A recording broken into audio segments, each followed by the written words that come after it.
Hi, everyone. Welcome to the very first Aplós Hour. And today we're talking about how female founders are shaping the future of drinking. I have an amazing panel, and we're all very talkative, which we just realized in the green room 5 minutes ago. But I want to start by introducing the non-alcoholic movement or non-alcohol movement by saying that nearly half of Americans plan to drink less alcohol this year, and that's a 44% increase from 2023. That's a huge jump. But this is more than dry January or sober October. People are profoundly reevaluating their relationship with booze. And health officials, like our former Surgeon General, are telling us to drink less. And they're releasing studies like the one that shows drinking alcohol can increase the risk of at least 7 forms of cancer. So there's a really big movement afoot to moderate. And that's what we're going to be talking about today. We're going to be talking about how do you launch a category? How do you market that category? And then also, how do you build community around it? Let me introduce our panelists. First, we have Emily Onkey. She's the founder of Aplós, non-alcoholic elixirs infused with hemp extract and adaptogens. We've also got Lily Geiger. She's the founder of Philia, non-alcohol aperitifs. Molly Fienning is the founder of Sipland, which is not only a retail curator of NA options, but also a consultancy agency for working with brands in that space. And then we've got Joey Woofer of the family wine brand Woofer Estates. Hi, everyone. Hey, Monica. Okay, so I'm going to start with the $1 million question. So much of our socializing revolves around drinking. And I'm curious, what do you think a bar looks like in 5 years? And if you could just take turns and give a brief snapshot of what you see. Absolutely. I can go first, although I'm really curious to hear what Joey says, because I think the point of view here is really fascinating. I think, and David and I talk about this a lot, my co-founder, we think in 5 years, the bar is going to be full of cocktails, not mocktails. I think everything will be a cocktail, but there will be different functional ingredients, and alcohol will be one of those functional ingredients. I think what we'll see is that people will sort of understand that while alcohol has had the dominant place as a functional ingredient, that there are other functional ingredients that can make a great cocktail as well. Great.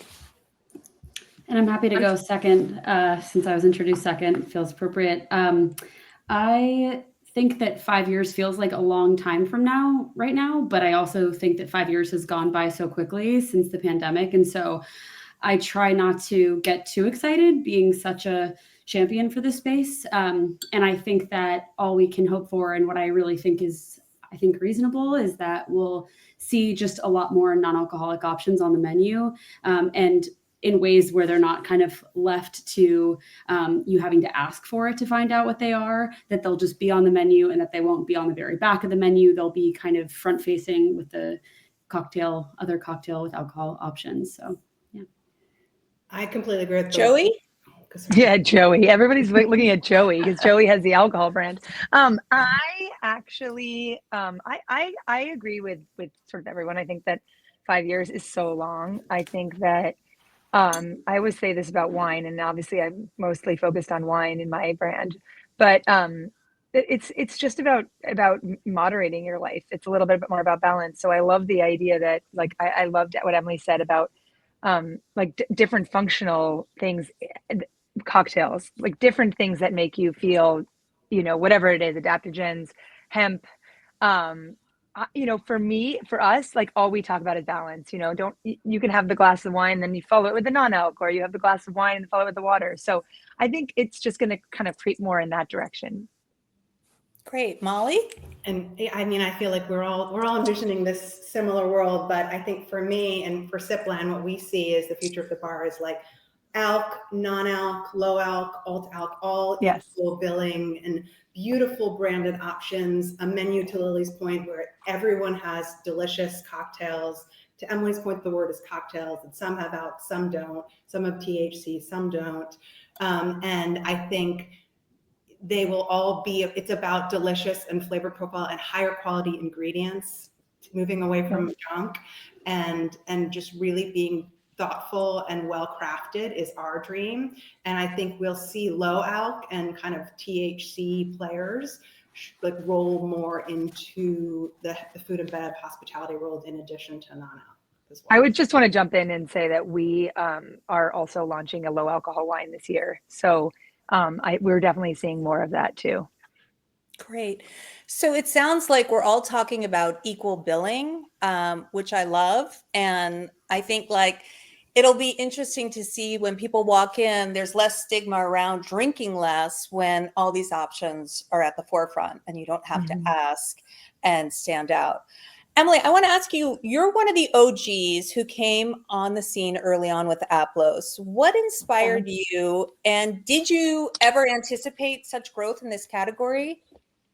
Yeah, it's such an interesting question. I think and Lily can probably echo this sentiment as well. 5 years ago, our world was in a really interesting place. It was sort of like, COVID era. And I think that the category has evolved so quickly. It was a completely different landscape. The only real player on the scene was Seedlip, which I think was super confusing to people.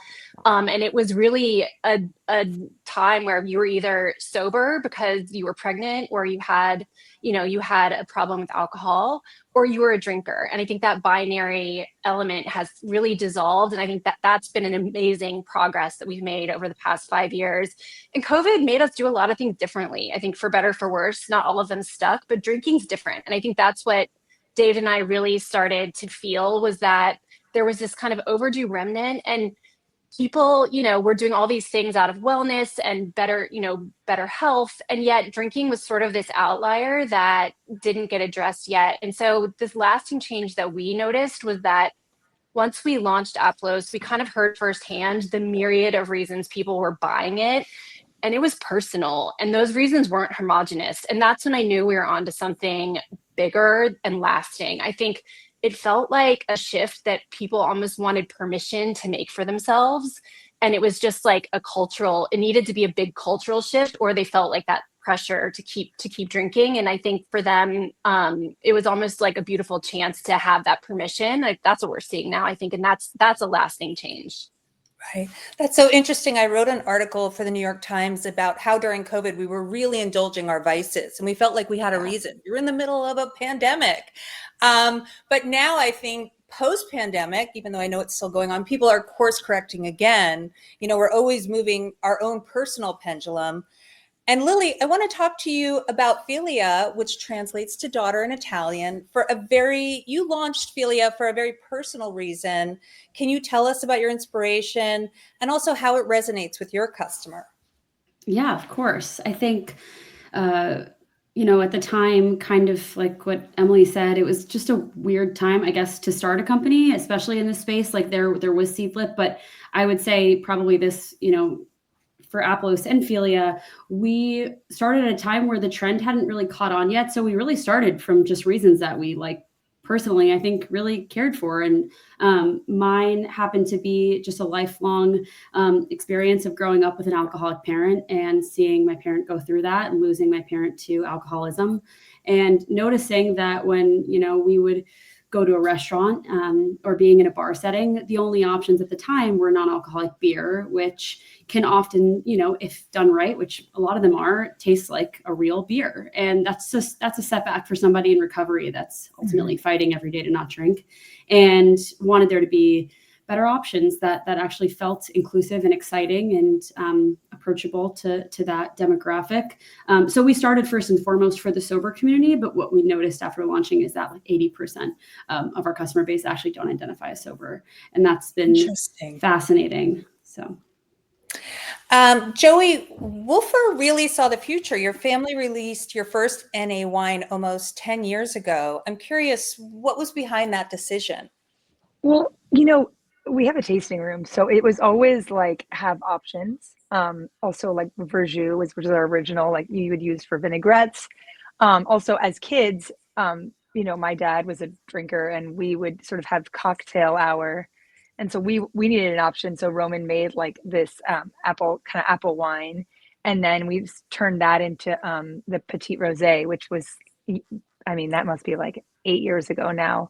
And then my brother was pretty revolutionary in this space. Like before anybody, in COVID, he called me and he's like, my wife and I have been drinking every night, and we just have been trying different non-alcoholic wines, and we really feel like this is a thing. And honestly, I'm super honest because Emily knows this. I don't lie at all, but I was like, that's ridiculous. Like, I don't like, it's just sugar, it doesn't taste good. But this was a product that we found and now make together in Germany, and it's alcohol removed wine.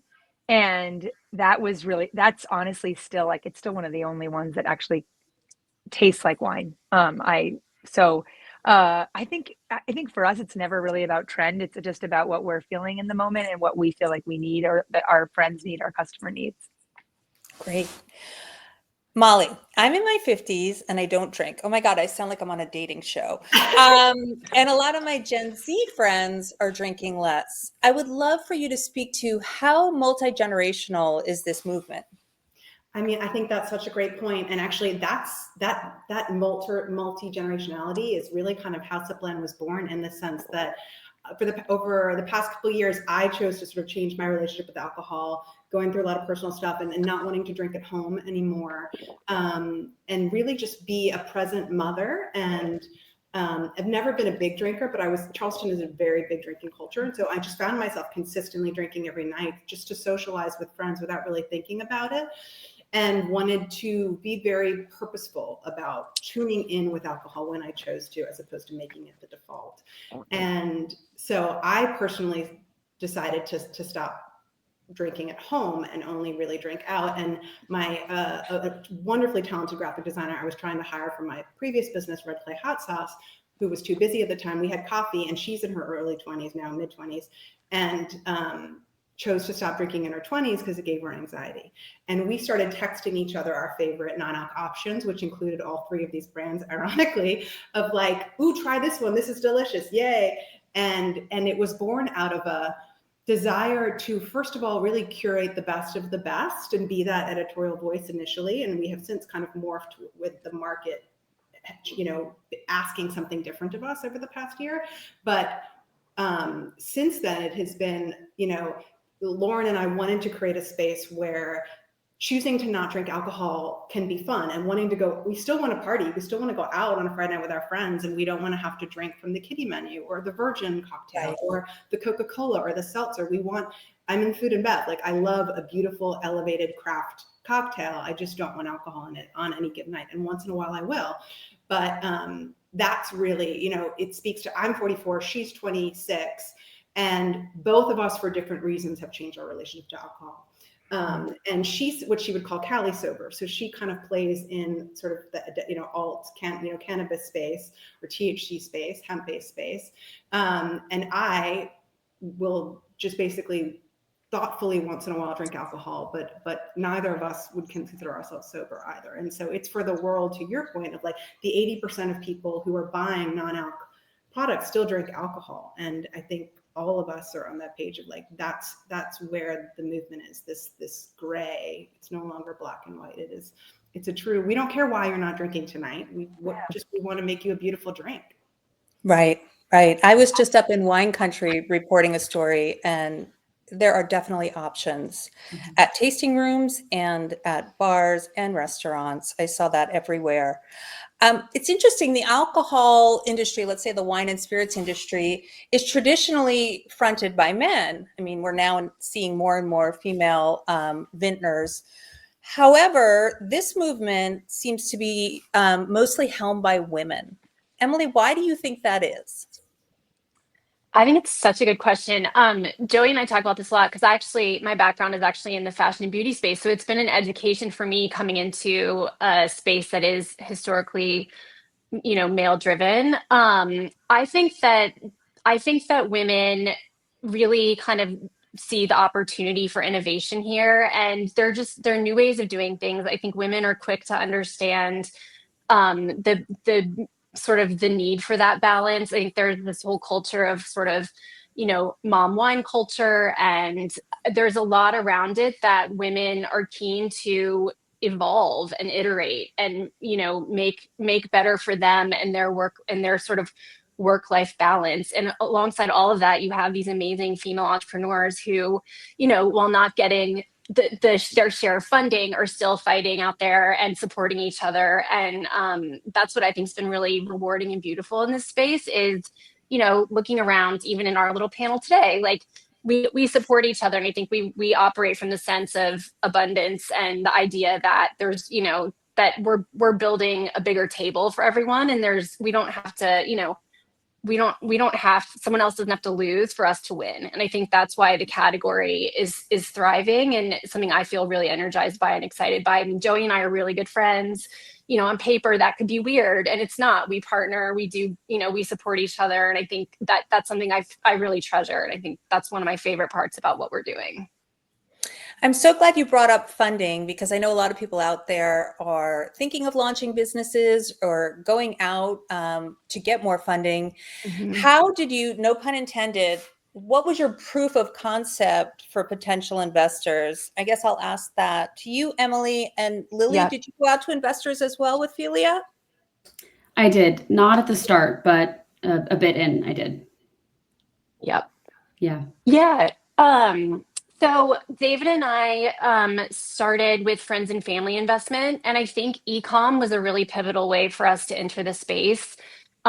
We launched with an MVP product, and we really were able to prove out our unit economics with low overhead because we were doing it direct to consumer. So we were able to prove out that we had a viable, scalable business, and we were able to prove out product market fit. And we were third point that actually proved really valuable because we are non-alc and we don't have to operate in the 3-tier system, is we were able to prove out that we could know our customer and own the data behind that relationship. And so e-com for us was a great testing ground, because then we were able to go out and raise our Series A with all of those proof points behind us, and prove out, we have strong gross margins, we have a 30% higher repeat rate than is benchmark in our space, and it gave us permission to seek funding. And that doesn't mean it's easy, but being able to do that in the e-com space for us was a really valuable way to get And in did you there. feel like you had a great reception right at the outset, or did it require more convincing? Nobody has a great reception. I mean, I don't know what's normal for how many conversations you have. I think what we had was a lot of persistence and resilience and a maybe twisted ability to take no's as like a, well, we'll show you. Yeah. Capital raising. It's a true marathon. Lily, can you add to that? Do you have a similar or different experience? So it's interesting because I, similar to Emily, had worked in beauty before this. I had never worked in food and beverage. I'm 29 now, but I started this 24, and I was pretty young. I'm still young, but scared and just kind of went for it. And I think that, fundraising was something I actually didn't even really think too hard about before even like coming up with the idea for Felia. I kind of decided that and came into that as I was starting, and bootstrapped the business for the first year and a half, and ended up raising an angel round in my second year. And that was hard. It was it was kind of like a crash course. I had to teach myself quickly to raise money, and to be able to, think of, okay, how do we want our product line to look? Do I eventually want to have another SKU? And, there's a demand for cans. Like, how will I bring all this to life? How will I bring other people on to work on this with me? So was very scrappy, and we've only now done 2 raises. I'm still completing our second one, but it's pretty hard. It's really hard, especially in CPG. I think that we're starting to see, some companies, especially like larger, ready to drink beverage companies exit. And that's kind of, exciting. But otherwise, I think a lot of investors have been quick to say no and just not trust it. And I think that it is lucky that the non-alc space is clearly growing, that we do have going for us. So that's been kind of our saving grace. But I say I'm the only one fundraising, but it is, it's helpful to have that as just the tailwinds of that. But it's pretty brutal, I'll be honest. I want to get into marketing this category. Joey, is your approach to marketing zero proof woofer wine different from marketing other wines in your portfolio? How do you make that distinction? No, not at all. Again, I'll just keep repeating what I say, but it's all about balance for us, and our product is quality. And so whether it's an alcoholic or non-alcoholic, it's a quality product that you can pair with foods. It's all about bringing people together. I mean, that's the beauty of wine. And even our non-alc product have like an incredible mouth to it and nose to it. So I don't treat it any differently, and they sit beautifully together. And like for me, I cannot drink during the day ever. So I always have this at lunch, and I love it. And so I could speak about it in a very natural way. I don't like my whole ethos on marketing is if I have to force you to understand it, like I'm not doing a good job. And so for my brand, it's all authentic and it all ties together really nicely. Molly, I'm curious, what inspired you to become a curator of NA Spirits and Wine rather than creating your own zero proof brand with your partner?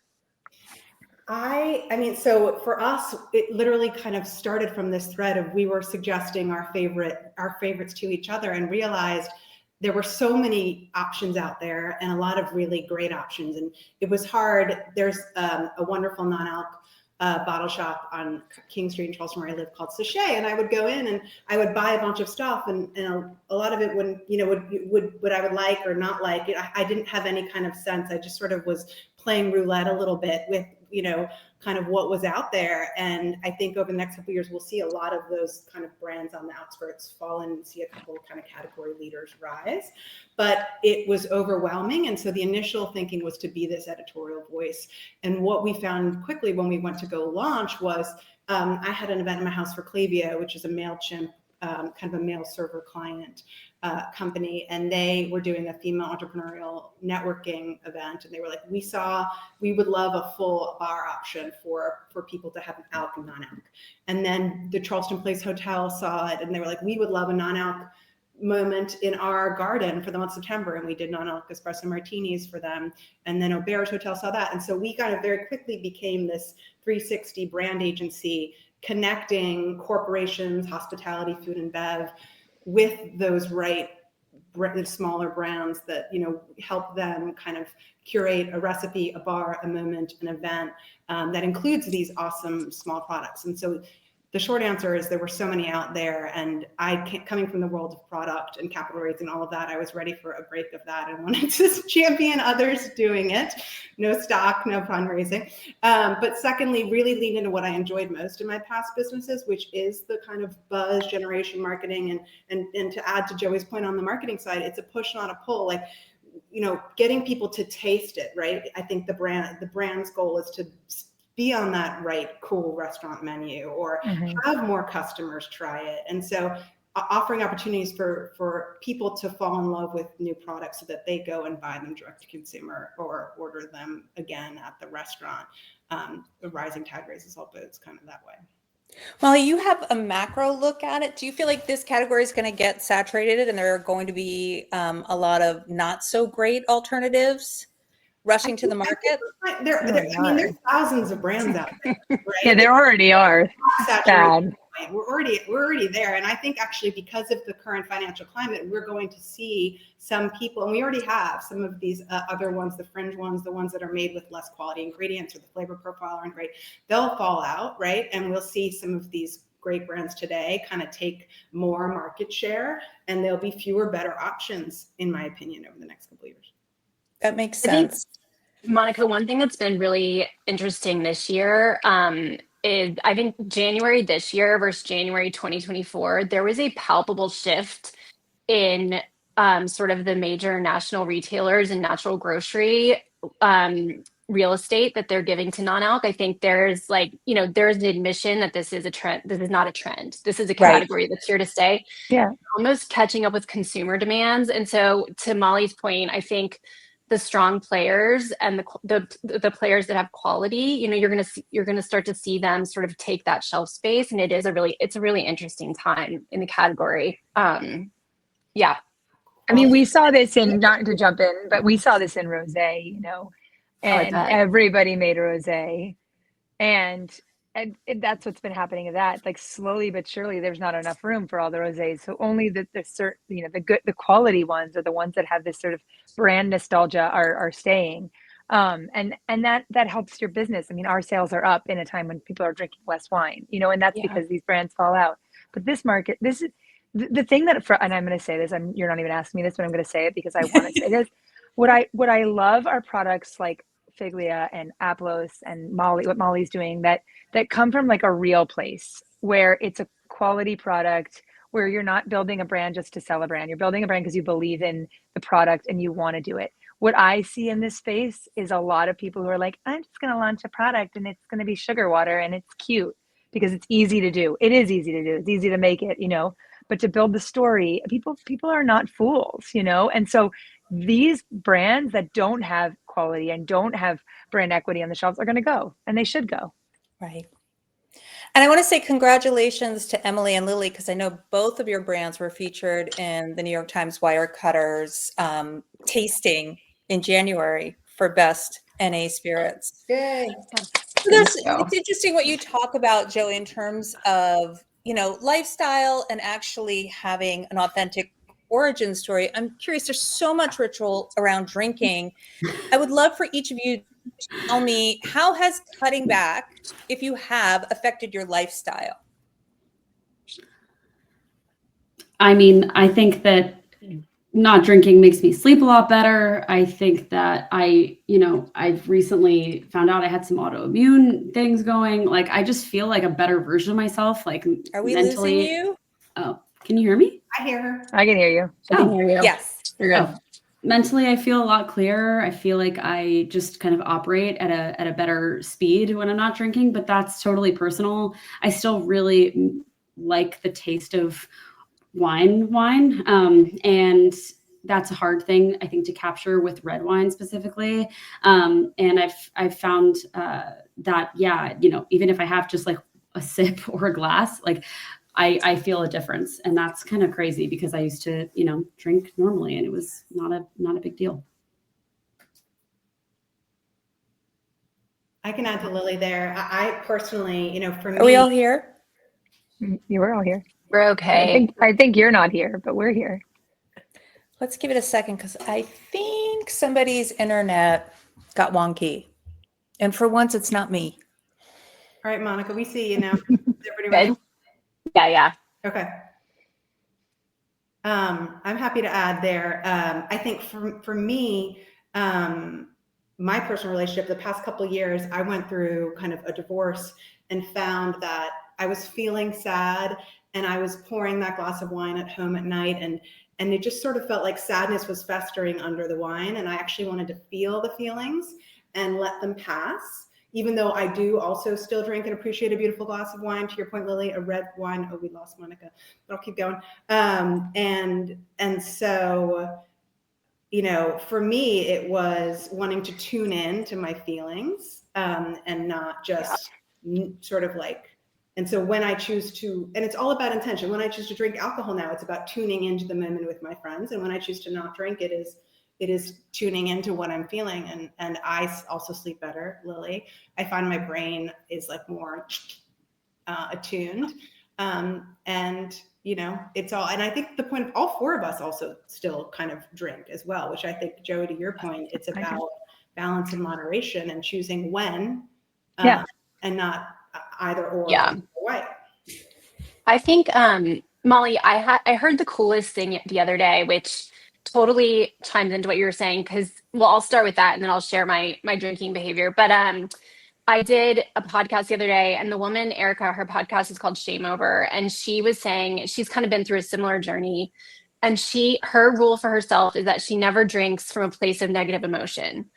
And I thought that was like a really cool way of saying it, because I like that. I was like, oh, that really like hit me, because I do think, like, if you're drinking out of stress, or if you're drinking out of frustration, if you're drinking out of sadness or anxiety, like that's not the right It That's not the right magnifies time. whatever you're feeling, right? If Yeah. you're celebrating, it's celebratory. If you're feeling sad, it's sad. And I really wanted to, especially as a single mama, have a good night's sleep, be present with my kids, be balanced and not short-tempered and not grumpy, but tune in wholly.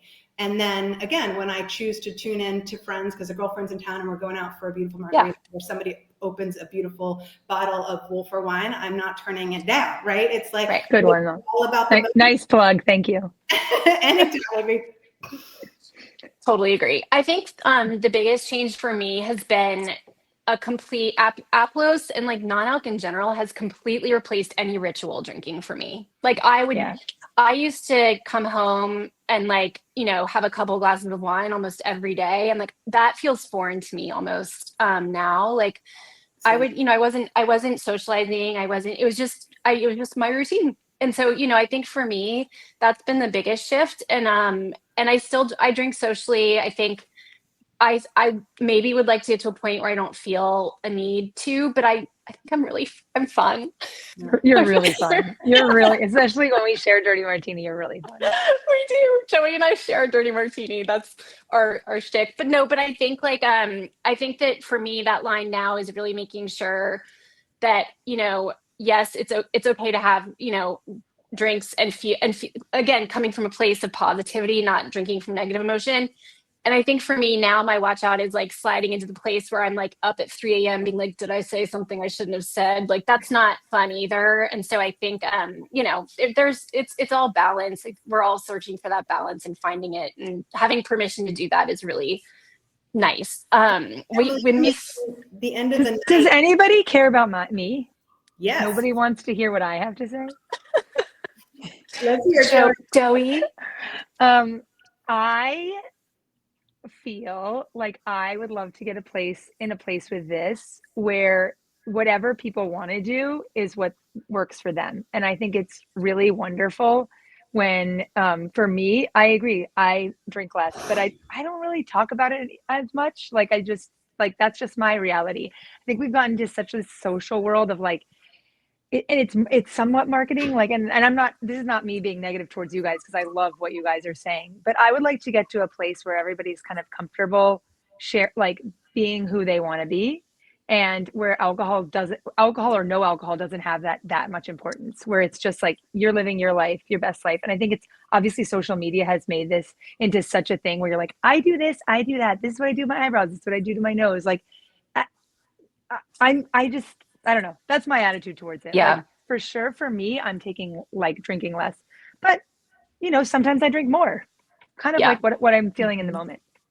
When we started, I think there's less and less. Oh, I was just going to say, I think there's less and less stigma, and we're even seeing it in the advertising. I mean, it's not as focused on someone drinking; it's experiences. Yeah, and I think there's just less emphasis on consumption, and it's more experiential, which is perfect for your brands as well. Totally. And I think I'm also seeing on our side, on the marketing side, is it's about not labeling yourself. It's just about what are you going to exactly what I'm saying. Yeah. Like, I'm not a drinker. I'm not a non-drinker. It's not black or white. Like, in the spirit of Monica, the generational thing, where the 20-somethings coming up don't want these binaries, right? They don't want, like, it's much more about who you are and the rise of the individual. And so that kind of harkens like back to all of this of like the rise of the individual. Like, what do I want to do tonight? And no matter what, it's going to be delicious and high quality and like, so I love that. Not about like, I think right now we're in a world of spectrums. Everything is fluid, and it's a perfect time for this. And that's how you moderate and find your place. So I love that. And I want to talk about building community. I'll start with you, Lily. How have you built a community? I know you launched Filia with the idea of a mission and a movement. How are you bringing people together around the brand? So when we started Filia, we could only really launch online because it was at the tail end of the pandemic. So that was a little bit tricky to actually, meet people and engage with them and have them try the product in person. But soon after, we did a pop-up in New York where we, kind of just had an open door and people could come in and meet us and try the product, which was really helpful. But generally, I think just kind of sampling the product as much as we can, because this category still takes a lot of education. I think probably less for what Joey's doing. Like everyone knows what wine is. And when you say there's no alcohol in this, like it's pretty easy to explain. Easy. But I think with Aplós or Philia, it's like, okay, well now we have to tell you, for Philia, I have to tell you what an aperitivo is. I have to explain the use case. Like some people don't even know what Campari or Aperol is if I try to relate it to that. Like it does take a lot of just explanation still. And then I think, some people are just, I'll be demoing in Whole Foods and they'll come up to me and they'll be like, oh, there's no alcohol in this. And I'm like, no. And they're like, mad. So it's just like a funny experience. And I think what I really do a good job at, not to toot my own horn, but like I show up in person and I do a lot of that myself. And I, try to put together panels as much as I can or put together events and like physically attend it and like talk to anyone who wants to talk. And that goes from just like events or, even like we still volunteer with the partner that we give to and we go there all the time. And I bring people with me if they want to join and just like really just being active in my own community that I've created. Because I think that there are a lot of founders in the space that are, celebrities or whatever, and like you never see them. And that's why it's nice to like I did a panel and Emily came and like, she came in person and showed up and like is talking to people after the panel. She's not like running off. Like it's really, really refreshing, I think, to have that in this space and to show that you're a real person behind it. And that's hard work. And that this is how, it's operated is by real people. I'm sure you hear really compelling customer stories, and I want to get to that. But Emily, can you talk about Aplós, because you are different and there is education involved around adaptogens and hemp extracts. Tell us how it makes you feel and what made you decide to go that route in your creation and mix of it. And also, I've got like 25 questions. Where can I buy this? So we'll have to get to that. Just remind me. We've got to talk about that Sipland. Okay, people are looking for a trusted source that's curated these brands. But Emily, why don't you start with Aplós and tell us about that? Our functionals. So David and I felt like people drink for two main reasons. One was that ritual, that sense of like treating yourself at the end of a day, something that marks the end of kind of what you had to do into what you want to do. And so there's something like a small luxury in making a cocktail or having someone make you a cocktail. So we felt like that was satisfied by making something beautiful, something sophisticated. We brought in a woman named Lynette Marrero, who teaches the masterclass on mixology, to really make sure that our liquid was, best in class and had all of the quality elements that we were looking for. We felt like the second prong was the functional. We felt like you go back to drinking because of the way it makes you feel in the moment. And for us, we launched with a product called Aplós Calm that was infused with 20 milligrams of broad spectrum hemp per serving. We nano emulsify it so that your body absorbs it very much like it absorbs alcohol. It makes the duration very similar to alcohol. It makes sort of the like consistency of the experience very similar. It actually lasts about the same. So you can sit one for one. We wanted you to be able to go out with a friend and have a very similar experience to your friend. You shouldn't feel different. And so for us, we felt like that really got to the functional part of that experience. And that's what drove us to the functional space. It was really interesting. I mean, I don't know how you feel, Lily, but I think the biggest shift in our category is that when we launched, everything was like a proxy spirit. It was like, here's a non-alc tequila, here's a non-alc gin, and we felt like the consumer is always going to be a little disappointed if you go that route. We wanted something with a unique flavor profile, and we wanted something that, because it was functional, it had, what we saw really was that it had a higher repeat rate. It was sticky. People like started to crave it. They wanted it, and it was something that they looked forward to at the end of the day. And so after we launched Calm, we went to Arise, which is more for an uplifting occasion, and hemp as a functional ingredient isn't the best option for that. So we work with adaptogens and nootropics, and we briefed it as make a social lubricant, make something where you can walk into a room of people you don't know, and instead of beelining to the bar for a cocktail, you can have this, and it makes you feel comfortable and a little more extroverted. And so we landed on a proprietary blend of adaptogens.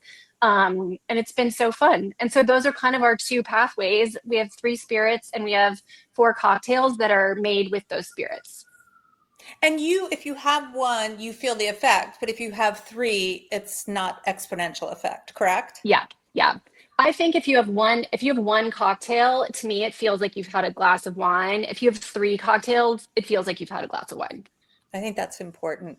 Yeah. Joey, I'm curious what you're seeing in tasting rooms because you're out there and you're serving wine and non-alc wine. Are you seeing people who are coming together who are non-drinkers who just want to drink your non-alcoholic wine, or are you seeing groups of both mixing together, blending, and some people having one and the other? I think people just love having options. And Yeah. and then, like, you're not always in the mood. And now we have spring in a bottle. We just did something with Aplós, which we should have to do something with you, Lily, like where we featured a great cocktail, the French 75 that we made, and then people were so excited about that. I think it's not feeling like you stand out, just feeling like you're part of the group, because I think that's that's the thing about wine that's so amazing, right? It brings people together, and I think if people don't feel like they're singled out and they have options, then they're really happy. And our non-alc cocktail menu, like it doesn't get that many orders, but just having the option, people are really grateful. Okay. I want to talk about customer stories because for customers, for people, alcohol can be very personal, their consumption, whether it's, lessening your consumption, cutting it out completely. Who wants to start talking about a very compelling customer story that you've heard that really moved you and made you realize, wow, I'm serving the community? Emily? I can start. Sure. So David and I both come from a direct to consumer background. And when we launched Aplós, we had this idea of who our customer would be. She was 35. She lived in New York. She did Pilates 5 times a week, and she was a vegetarian. Like 6 months later, I don't know if I like her. She's so specific. we're like, this is her. Like, this is definitely her. So like 6 months into market, we're like, oh my gosh, her name is Donna. She's 65. She lives in Ohio. She drinks Chardonnay every single night. She has a ton of disposable income. She is so brand loyal. She is so engaged, and she tells all of her friends about Aplós. And it was just such a really like beautiful experience to see who, you put something out there and you see who really like finds it. And I think for us, it was a really great lesson. But with that, I think comes the amazing stories. And the one that brought David and I, there have been several that kind of made us tear up, which is a funny scene when you're on Zoom together, like crying. But we got a story from one of our customers who wrote us a letter and just really expressed to us that she was like, thank you for this product. I want to let you know how it's changed my life. And her husband, she was 56. Her husband had been diagnosed with early onset Alzheimer's, and she was his primary caregiver. And I think as a result of that sort of stress and burden, had really started to drink a lot. And she kind of had found Aplós, she was not in a good place. And she just let us know how much that making that replacement had helped her be more kind and patient with her husband, and helped her feel like she'd gotten her life back. She was like, I feel like myself again. I feel like my personality has returned. I feel less anxious. And I put on all this extra weight. Like, I feel proud of myself again. And it was just a really beautiful story where you affected someone's life in a way that like we never, we thought we were going to be helping someone like, whatever, do a 6 Pilates class a day. And so it was a nice, like, whatever. It was a really nice feeling. How about you, Lily? It's interesting because I think because of the story of like, why I started this, I just get so many messages of people just being like, thank you for sharing. I'm so uncomfortable talking about this, or I've been dealing with this for so long, but I don't feel like I can talk about it because I'm not the person going through it.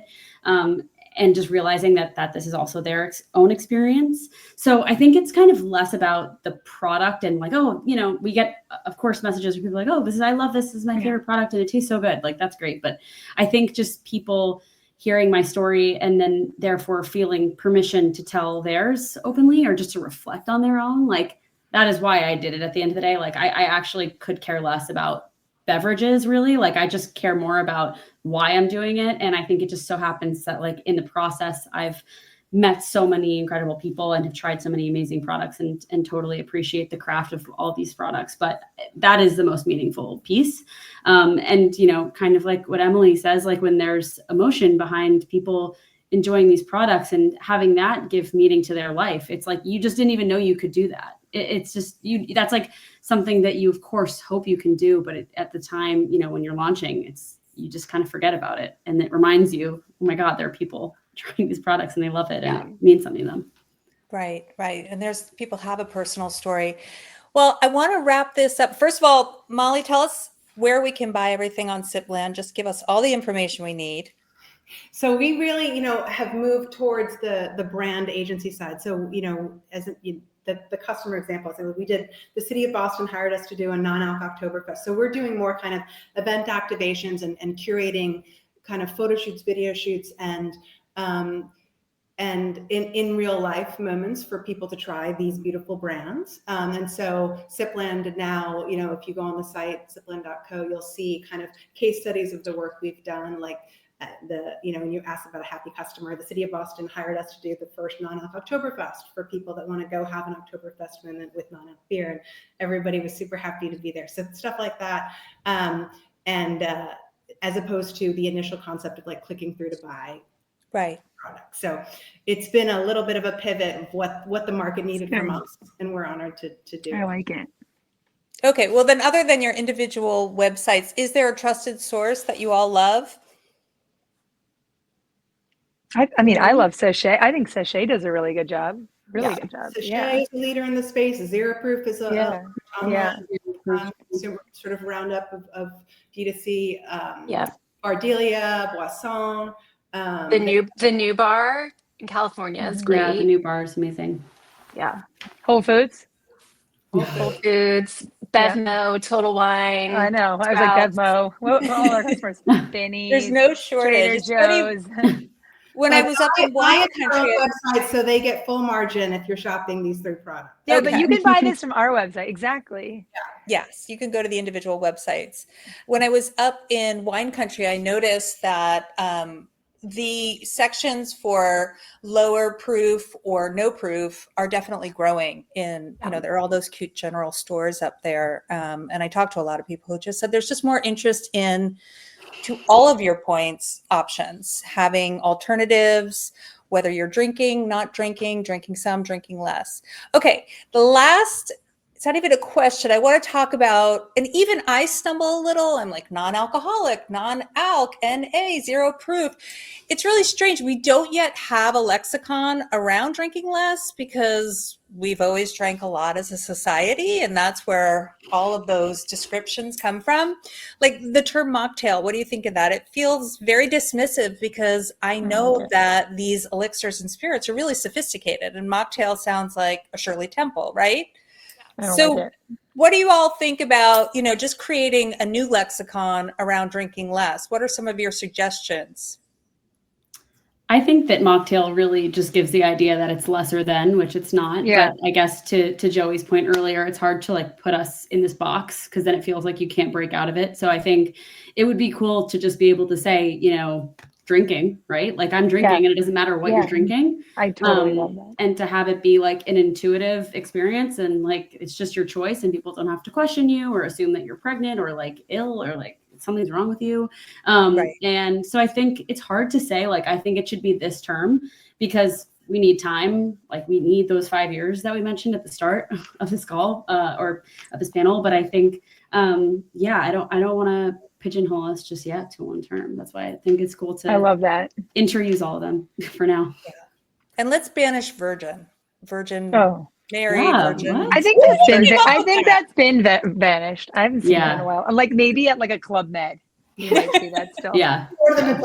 I agree with Lily. I think taking back the word so it makes it more inclusive in the spirit of the full spectrum, that cocktail can have alc or non-alc, and drinking can be alc or non-alc, and really take it back and make it fully inclusive. You just have to have options. You always have to have options. And these are all good options. So there's our sales pitch. Great. We're going to sign off, but I want to thank you all for joining me and speaking. And thank you, Emily, for hosting this Yes, very thank first you all so much Aplós for coming. Hour. Emily. And I do a lot of panels with different businesses, and it's just so nice to see the harmony here, and you're all comrades and you're not talking over each other or vying for the spotlight. And I really appreciate that. It's wonderful to see. So thank you, Lily. Thank you, Joey. Thank you, Emily. And thank you, Molly. And all of your names end with a Y or a vowel. That's why we did it like this. Thank you, That was- Monica. thank you, Monica, which does not. Thank you, Monica. It's got the vowel. No, this Appreciate is it. wonderful. We really appreciate it. So much. Thank Thanks. you, Monica. Thank you.